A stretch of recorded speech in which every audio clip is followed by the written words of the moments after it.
హరే కృష్ణ. జగన్నాథ స్నానయాత్ర. ఒక చిన్న కథ.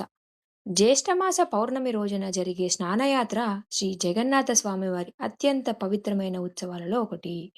ఈ రోజు స్వామివారి అవతార దినంగా కూడా భావిస్తారు. స్కంద పురాణం ప్రకారం రాజా ఇంద్రద్యుమ్నుడు శ్రీ జగన్నాథ, బలభద్ర, సుభద్రాదేవి విగ్రహాలను ప్రతిష్ఠించిన తర్వాత ఈ మహోత్సవాన్ని ప్రారంభించాడు. ఉత్సవం రోజు స్వామివారిని గర్భగుడి నుండి పాహండి అనే వైభవమైన ఊరేగింపుతో స్నానమండపంకు తీసుకువస్తారు. అక్కడ పవిత్రమైన 108 కలశాల జలంతో వేద మంత్రాలు, కీర్తనలు, శంఖనాదాల మధ్య అభిషేకం చేస్తారు.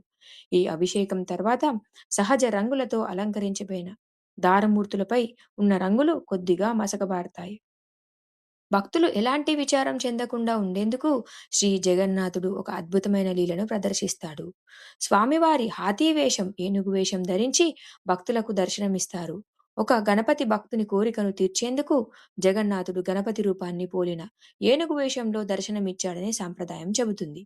ఆ తర్వాత స్వామివారికి స్నానం వల్ల జ్వరం వచ్చినట్లుగా భావించి 15 రోజుల పాటు అనవసర కాలం అనే విశ్రాంతి కల్పిస్తారు. ఈ సమయంలో దైత సేవకులు విగ్రహాలకు తిరిగి రంగులు వేసి అందంగా అలంకరిస్తారు. భక్తులకు ఈ రోజులలో దర్శనం ఉండదు. 16వ రోజు కొత్త కాంతితో, నూతన యవ్వన సౌందర్యంతో స్వామివారు భక్తులకు దర్శనమిస్తారు. ఈ ఉత్సవాన్ని నేత్రోత్సవం లేదా నవ యవ్వనోత్సవం అంటారు. ఈ దర్శనం పొందిన వారికి పుణ్యము, పాప విమోచనం కలుగుతుందని విశ్వాసం. ఈ విధంగా స్నానయాత్ర, హాతీవేషం, అనవసర కాలం, నేత్రోత్సవం అన్నీ కలిసి చివరకు జరిగే శ్రీ జగన్నాథ రథయాత్రకు ఆధ్యాత్మికమైన ప్రారంభంగా భావించబడతాయి.